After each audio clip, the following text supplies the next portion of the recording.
This is not a kid-friendly show.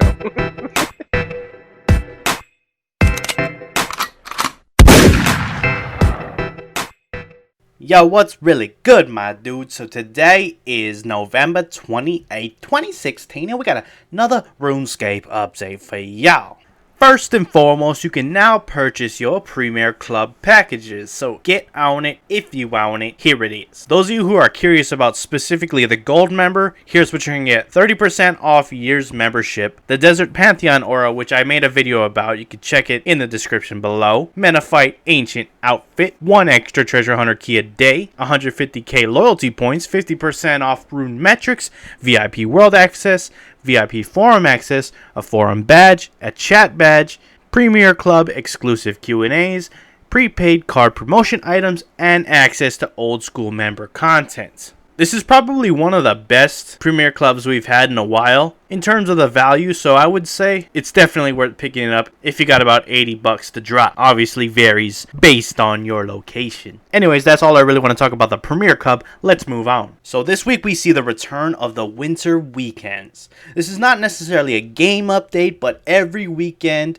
for the next couple weekends, we're going to see benefits to different various areas of the game. They're always pretty decent benefits and always worthwhile getting into, and have a little bit of something for everyone at least one of the weekends out of the many we have. So let's jump right into which ones we got. The first weekend focuses on the Ark during the 3rd and the 4th of December. During this time, you're going to have half prices on supplies, a chance to not deplete Uncharted Island resources, 2 extra Waiko contracts, which rerolls are free, and 2 Origami will spawn instead of 1 on Uncharted Isles. Pretty nice. The following weekend from the 10th to 11th is all about skilling. So you'll get double XP and reputation at Artisan's Workshop, increased node spawns and reward points at Runespan, bonus chance on jeweled statuettes whilst wearing the Ring of Wealth, and double chance of Scepter and Black Ibis at Pyramid Plunder. Enriched divination nodes spawn every 10 minutes, fishing spots stay twice as long, and divination wisps last twice as long. Mining nodes and trees replenish twice as quickly, and there's a plus 50% base Big Chinchampa XP. Following that, on the 17th and 18th, we got Bossing and Slayer. Now we're going to get an increased chance of rare drops and enhanced Ring of Wealth. Charm drops give 1 more extra charm than normal. You'll get a 50% increased base Slayer experience, so if you're going for that 120, this is a good weekend to try get some mean gains. Over the period of weekend, all assigned Slayer tasks are treated as using a VIP Slayer ticket, 10% cheaper instance fees, extra training points from boss training, and the ability to loot Mazcab raids once per day. Overall, pretty good stuff. The following week, the 24th and Christmas, we got Clue Scrolls. We got 1 free reroll per clue scroll a day. Gilly Willikers will give you a free clue scroll per day limited by your total level. So between 37 and 1400 total, you get an easy clue. Between 1401 and 2k total, you'll get a medium. Between 2001 and 2500, you'll get a hard clue, and anything over 2500, you'll get an elite clue. Each completed clue will earn a festive box containing festive food that also has a chance to contain some of the following items: Slayer VIP tickets, Silverhawk Down, Untradeable Springs, Charms, XP Lamps, and Stars. And you have an improved chance to get clue scrolls from drops and pickpocketing. The following weekend, on the 31st through the 1st, we got mini games. So you're going to have 1 extra gold ticket per game at Castle Wars, extra 600 daily bonus points in the Cabbage Face Punch Bonanza, double points from Pest Control and Conquest, double bonus XP and Gamble rewards in Barbarian Assault, bosses killed in Dominion Tower count for 2 for the purposes of the reward unlocks, double points on Stealing Creation, double zeal from Soul Wars, and +1 medal from Fish Flingers per game. Following that, from the 31st to the 8th, this is a week-long ports event. Get 25 voyages a day instead of 15. All port voyages return 30% extra trade goods or resources, ability to get Cerula's special voyage on Saturdays and Sundays as well as Thursday. And finally, we got Dungeoneering on the 7th and 8th of January. Simply put, we got double tokens from both regular Dungeoneering and sinkholes, and the base sinkhole lamp XP is increased by 50%. And that is it for the winter weekends. Pretty good stuff, a little bit of here and there for everybody just about. So I'm sure you'll find at least one weekend you'll find beneficial to you. Get out there and get on it, doggy.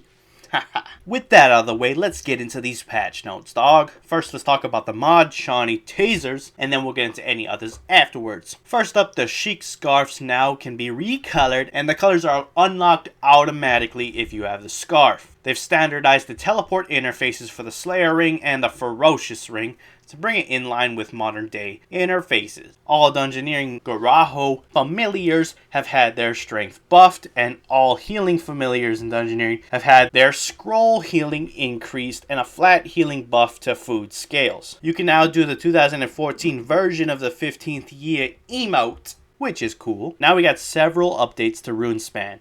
First up, Wizard Phoenix now gives you starter packs in order. The points are updated as soon as the runes are purchased. RuneSphere icon will now have a symbol indicating what stage it's on. There's an icon indicating when you can turn in your dust to the RuneSphere core, and the yellow wizards now have an icon. Next up, we got a bunch of fixes to the high level Slayer mobs. For Living Wyverns, you now have a buff bar icon showing how cold your character is. For Ripper Demons, damage from the death spin can now be blocked with prayers and abilities. They will now become aggressive at 35% life points instead of 50, and the death jump will take longer to charge up, and you will no longer be attacked randomly as you enter the Ripper Demon cave. Camel Warriors, the corruption shot will no longer trigger the Mirage phase on nearby camels. Transition between the Mirage phase and phase 2 is now faster, and Mirages now reward combat experience on death. For Archeon Mammoths, the charge animation will no longer be interrupt. And finally, for some bug fixes, loot beams will no longer remain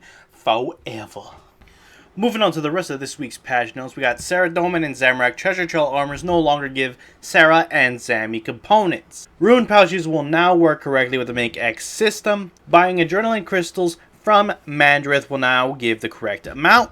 Augmented ancient armor equipment now correctly requires divine charges and to be created at an invention workbench. Checks have been added to prevent logging into bounty hunter worlds when in certain areas. Next up, there's been several fixes to the Children of Ma quest. Nothing major, couple of graphical things and typos and things of the like. So pause if you want to check it out for yourself. Players can now buy a bond from the Grand Exchange from anywhere in the game by using the bonds pouch. That's pretty interesting. A handful of hot fixes did go live throughout the week, so you can see them right here. Pause if you want to really check them out. And I forgot to mention this about the Ripper Demons, but their drop table has been substantially buffed. And for the Archeon Mammoths, they no longer trample but can instead continue attacking players stood underneath them. And finally, the following rewards from the Tuska Comes event has been significantly reduced in cost. The War Priest pieces, the Spear, the Calibration Device, Sacrifice ability, Devotion ability, Transfigured ability, Tuska's Wrath ability, all Tuska's emotes, and the Tuska Teleport animation. Anyways, that's it for this week's update. You can check the link to the update page